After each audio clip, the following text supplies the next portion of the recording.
ಗವರ್ನರ್ಗೂ ವಿನಂತಿ ಮಾಡ್ತೀರಿ ನಾವು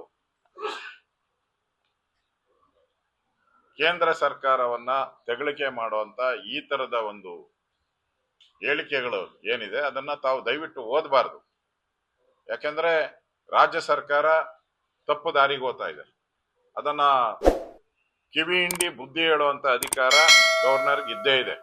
ಅದರಿಂದ ಅವರಿಗೆ ಕಿವಿ ಹಿಂಡಿ ಬುದ್ಧಿ ಹೇಳಿ ಸರಿಯಾದ ಮಾರ್ಗದಲ್ಲಿ ಹೋಗುವಂತದಕ್ಕೆ ಗವರ್ನರ್ ಅವರು ಅವರಿಗೆ ಕ್ಲಾಸ್ ತಗೊಬೇಕು ಅನ್ನೋದು ನಾನು ವಿನಂತಿಯನ್ನ ಮಾಡ್ತೀನಿ.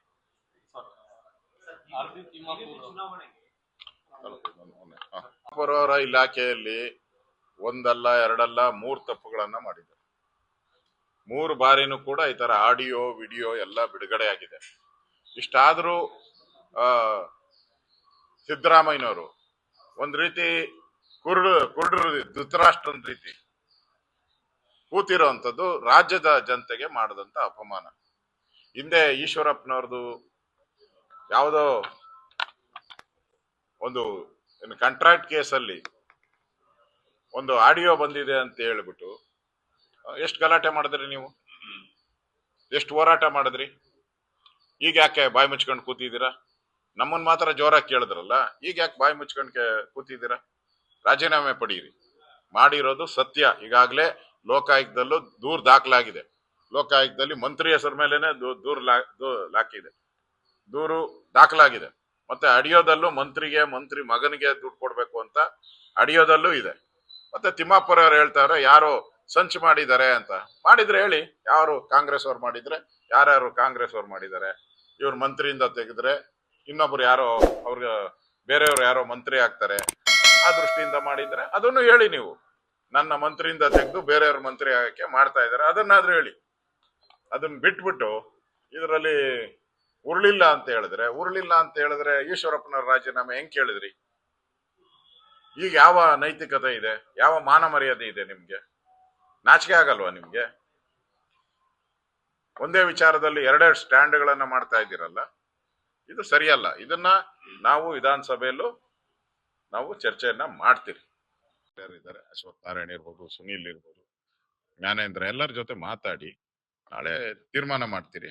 ಇದೊಂದು ತಾರ್ಕಿಕ ಅಂತ್ಯಕ್ಕೆ ತೆಗೆದುಕೊಂಡು ಹೋಗುವಂತ ಕೆಲಸವನ್ನ ನಾವು ಮಾಡ್ತೀರಿ. ಇದು ಭ್ರಷ್ಟಾಚಾರದ ಮಹಾಕೂಪದಲ್ಲಿ ಈ ಸರ್ಕಾರ ಮುಳುಗಿದೆ. ಅದರಲ್ಲಿ ಮೇಜರ್ ದುಡ್ಡು ಮುಖ್ಯಮಂತ್ರಿಗೆ ಹೋಗ್ತಾ ಇದೆ. ಅದರಿಂದಾನೇ ಅವರು ಈ ರಾಜೀನಾಮೆಯನ್ನ ಪಡಿತಾ ಇಲ್ಲ ಅಂದ್ರೆ ಇಷ್ಟೊತ್ತಿಗೆ ರಾಜೀನಾಮೆ ಪಡಿತಾ ಇದ್ರು. ಅವ್ರಿಗೂ ಇದರಲ್ಲಿ ಶೇರ್ ಇರಬೇಕು, ಅದಕ್ಕೋಸ್ಕರ ಪಡಿತಾ ಇಲ್ಲ. ಈ ದುಡ್ಡೆಲ್ಲ ಅಸ್ಸಾಂಗೆ ಚುನಾವಣೆಗೆ ಹೋಗಕ್ಕೆ ಫಿಕ್ಸ್ ಆಗಿದೆ. ಕೇರಳ ಹತ್ರ ಇದೆಯಲ್ಲ, ಇಲ್ಲೇ ಅದನ್ನ ಏನು ಲಾರಿಯಲ್ಲೇ ಮಾಡಿ ಕಳಿಸ್ಬಿಡ್ಬೋದು. ಲಾರಿಯಲ್ಲಿ ಪಕ್ಕದಲ್ಲಿ ಅಸ್ಸಾಂಗೆ ಹೋಗಕ್ ಸ್ವಲ್ಪ ದೂರ ಇದೆ, ಅದಕ್ಕೆ ಅಸ್ಸಾಂದು ರೆಡಿ ಮಾಡಿದ್ದಾರೆ. ಕೇರಳಗೆ ಲಾರಿಯಲ್ಲೇ ಕಳಿಸ್ಕೊಡ್ತಾರೆ. ಒಟ್ನಲ್ಲಿ ಈ ದುಡ್ಡೆಲ್ಲ ಈ ಮದ್ಯದ ಲಾಬಿ ದುಡ್ಡೇನಿದೆ ಅಷ್ಟು ಪೂರ್ತಿ ಈ ರಾಜ್ಯಗಳ ಚುನಾವಣೆಗೆ ಹೋಗುವಂತದಕ್ಕೆ ಆಗ್ಲೇ ತಯಾರಾಗಿ ಬಸ್ಸನ್ನು ನಿಂತಿದೆ, ಫ್ಲೈಟನ್ನು ನಿಂತಿದೆ. ಇಲ್ಲ ಅಂದ್ರೆ ರಾಹುಲ್ ಗಾಂಧಿ ಎಲ್ಲದಕ್ಕೂ ವೋಟ್ ಆ ಚೋರಿ ಈ ಚೋರಿ ಓ ಚೋರಿ ಎಲ್ಲ ಹೇಳ್ತಾರಲ್ಲ, ಈ ಚೋರಿಗೆ ಯಾಕೆ ಮಾತಾಡೋದೇ ಇಲ್ಲ ರಾಹುಲ್ ಗಾಂಧಿ? ಯಾಕೆ ಬಾಯಿಗೆ ಬೀಗ ಹಾಕೊಂಡಿದ್ದೀರಲ್ಲ? ಮಾತಾಡಿ ಸ್ವಲ್ಪ. ನಿಮ್ದೇ ಸರ್ಕಾರ, ನಿಮ್ದೇ ಮಂತ್ರಿ ಮಾಡಿರೋ ಈ ಚೋರಿಗೆ, ಹಣದ ಚೋರಿಗೆ ಯಾಕೆ ಬಾಯ್ ಬಿಡ್ತಾ ಇಲ್ಲ? ಬಾಯ್ ಬಿಡಿ ಅಂತ ನಾನು ಕೇಳ್ತಾ ಇದ್ದೀನಿ. ಲೇಟೆಸ್ಟ್ ಹಾಗೂ ಇಂಟ್ರೆಸ್ಟಿಂಗ್ ಸುದ್ದಿಗಳಿಗಾಗಿ ಬಾಸ್ ಟಿವಿ ಕನ್ನಡ ಚಾನೆಲ್ನ ಸಬ್ಸ್ಕ್ರೈಬ್ ಮಾಡಿ. ಹಾಗೆಯೇ ಬೆಲ್ ಐಕಾನ್ ಪ್ರೆಸ್ ಮಾಡಿ. ಇದರ ಜೊತೆಗೆ ಫೇಸ್ಬುಕ್, ಇನ್ಸ್ಟಾಗ್ರಾಮ್, ಎಕ್ಸ್ ನಲ್ಲೂ ಮಿಸ್ ಮಾಡದೆ ಫಾಲೋ ಮಾಡಿ.